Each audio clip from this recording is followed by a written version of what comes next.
What an embarrassment. What an absolute embarrassment. Last night was further proof as to why people don't watch pretend basketball. Last night was further proof as to why people do not respect the WNBA. Angel Reese had more than one bad night. She experienced a complete breakdown. As if she were giving out presents, 0 baskets, missed layup turnovers. The most outrageous aspect was that her own teammate Kamilla Cardoso appeared prepared to ask for a trade midway. When your teammate's body language speaks louder than the coach's, you know it's serious. Kamilla was physically withdrawing, saying things like, "Girl, you're on your own." Furthermore, let's face it, this goes beyond a single subpar performance. Angel is playing as if she thought the WNBA was a TikTok live. All talk, no action. Fans are laughing as she airballs layups during the game and takes a few runway walks before it starts. Her teammates are separating, and the Chicago Sky are rapidly disintegrating. Stay put. Let's dissect everything. How? In just 2 games, the Chicago Sky transformed from hopeful to hopeless. The numbers speak louder than any social media post. So let's start there. Angel Reese had 0 baskets, 12 rebounds, 8 of which were offensive, and only 2 points while going 0 for 8 from the field. Additionally, many of those were simply her making up missed layups, so don't be fooled by that rebounding stat. Fans failed to notice hustle. They observed bewilderment. Likewise, Kamilla Cardoso, this is where the wild part starts. Whenever Reese made contact with the ball, Cardoso would clearly pull away, stepped away from her teammate. Literally, it isn't a coincidence. That is real-time chemistry breaking. We witnessed exactly that. Have you ever witnessed a teammate act as though the ball were radioactive? Cardoso, a 6 feet 7 inches center who should have been controlling the post, received very few touches. Each time she took a post, Reese would drive and either miss the ball or lose it completely. There is pandemonium, no recognition, no admission. Since body language conveyed a more profound narrative than the scoreboard, let's discuss it. At the time of that Liberty defeat, every time Reese missed, Cardoso physically separated herself from the group by sitting on the bench. Cardoso's shoulder slump wasn't subtle. She appeared to be prepared to switch teams at one point as she leaned away. The middle, this is where things start to get pretty crazy. Cardoso was marketed using this framework. Angel Reese last night against the New York Liberty, one of the worst games she's played as a professional, takes that out on the referees. Kamilla Cardoso visibly upset, and all of this falls. She was persuaded to come play for Tyler Marsh. She appeared to be doubting all she was promised after believing in the vision, and who can blame her? Kamilla didn't want to be a background player on the Angel Reese show when she entered the league with the goal of winning a championship. She didn't sign up to be an afterthought, and she didn't come to watch missed layups. Is the Chicago Sky irreparably damaged? Kamilla Cardoso, a player for the Chicago Sky, and she's just answered a question that will have the entire Chicago Sky team or fan base turning on her. Want to discuss their first 2 games' historic low points? The Sky reported a 60-point gap. This is the worst start any WNBA team has ever had. Not only is that awful, but it's also embarrassing. And guess who has the worst plus-minus in the league? Angel Reese on the Sky are 9 of the league's 14 worst players, plus or minus. Already, the Chicago Sky is collapsing from the inside out. Supporters are abandoning the team. Cardoso, Kamilla, that issue isn't exclusive to Angel. The entire team has collapsed. However, she is at the heart of everything, and supporters are requesting that Chicago transfer Angel Reese before things worsen. Angel Reese is now a sensation in the media. The self-described villain, the queen of clapbacks, and the power-forward runway model, but let's face it, she's all brand no buck at the moment. She is only shooting 5 of 22 from the field in her first 2 games, which is only 22.7%. For someone who lives in the notoriously terrible paint, out of her 17 efforts from within 5 feet have been successful, or 23.5%. She is therefore missing 3 of every 4 layups. That's unacceptable in the professional ranks, and it's not as though she's making contested threes. She is missing all of these open layups, bunny shots, and setbacks. It has achieved internet meme status. People are questioning whether she is actually practicing these shoots. Turnovers with 10 in just 2 games. She leads the WNBA. She is giving the ball away as if it were a raffle prize, but she is not distributing, finishing, or creating. A jogadora mais promissora da Liga tirando você, which means the most promising player in the league, apart from you.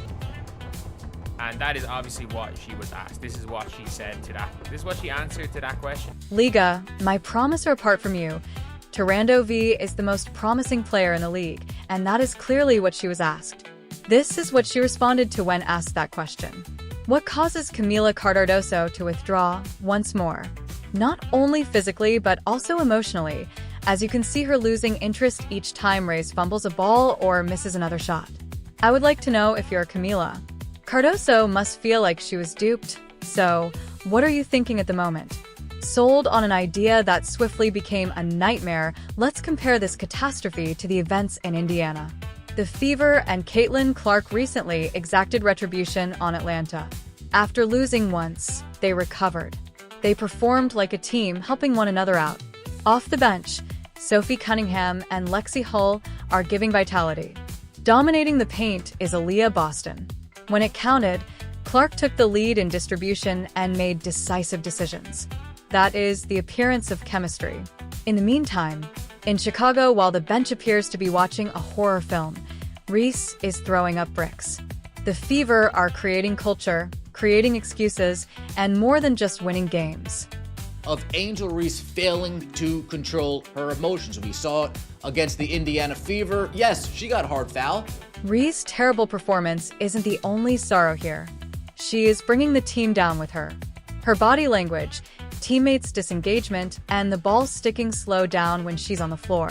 Instead of bricking layups, she seems to be posing, laughing, and clapping like she's a reality show star. In contrast, Cardoso plays defense, runs non-stop, and appears upset when the team loses.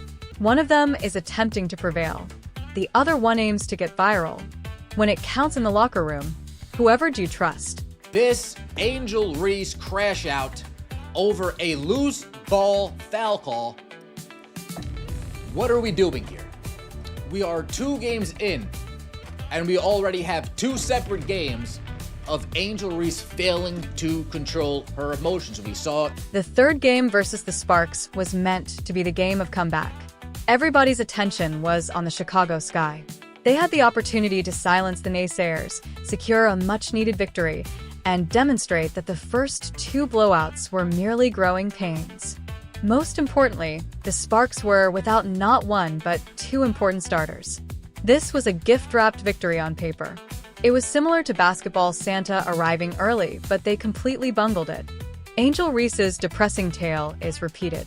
Wide-open layups that ought to have been automatic were missed. Fans cover their faces in shock after LA's airballed hook shot and lazy fouls that awarded them free points. It is 2 sides of the same coin. The Angel Reese fan base versus the Caitlin Crazies. Like, they are 2 sides of the same coin, but they're not going to be happy with this answer. So let's never forget. Her plus-minus was once more among the poorest on the court. That's 3 games in a row with subpar play. The Sky was down and out by halftime, and they appeared shell-shocked, dead and perplexed. No vigor, no urgency by the 4th quarter. They were only going through the motions, not even fighting, not even acting like they cared, as if someone had hit the mute button on their season. And here's the bit that hurts the most. Not only did Reese perform poorly, but she also lacked heart. She appeared to have mentally tuned out during the 2nd quarter. Just empty stares and lost possibilities in the absence of fire, leadership, and adversity response. When you observe a player, you could get the impression that she doesn't want to be out there. Angel gave off, and the other members of the squad did the same. It was a 40-minute slow-motion catastrophe, and nobody spoke up or rallied the group. This wasn't against a full strength. The Spark Squad this was against a diminished squad that was lacking weapons and operating on fumes, but they still appeared quicker, smarter, and more connected than the Sky, which says it all. Every night, Reese posts mysterious messages as though she's dropping 30. Let's face it, Bunba defenders aren't fooled anymore. They're sagging off her as if they know she won't make them pay, and they dare her to shoot. Selfies in the tunnel with quotes about detractors' costumes like it's Fashion Week when they beat her on defense. There is no recovery because they lure her into crazy drives. Just a sluggish jog back and a blank stare without any bustle. She is behaving like a superstar while producing outcomes as a bench player, and when your play doesn't fit your personality, it affects not only you but your entire team. She is currently more of an influencer than an impact player. The basketball is a mess and is beginning to wear thin, but the brand is polished. Even her own supporters, who encouraged her on TikToks and during her pre-game outbursts during the LSU debacle, are beginning to turn against her. Videos showing failed defensive rotations, blown layups, and airballs are all over TikTok and Twitter. Now, people are saying it aloud. Perhaps the excitement was exaggerated. The brand won't be sufficient to keep her on the floor at this rate. So when your highlight reel is filled with lowlights, it's time to quit browsing and go to work. Let's keep it 100 Angel right now. Rhea is playing like a bust. And no, that is simply the harsh reality of what we are witnessing on the court. It is neither hatred nor bias. It's not just one awful night. This relates to a trend. 3 games in a row, 3 consecutive defeats, turnovers, layups, and glass-clinging turnovers. You would think she was still learning the game because of her extremely poor shooting percent. And yes, Kamilla Cardoso is aware. Her body language screams it, and her face says it all.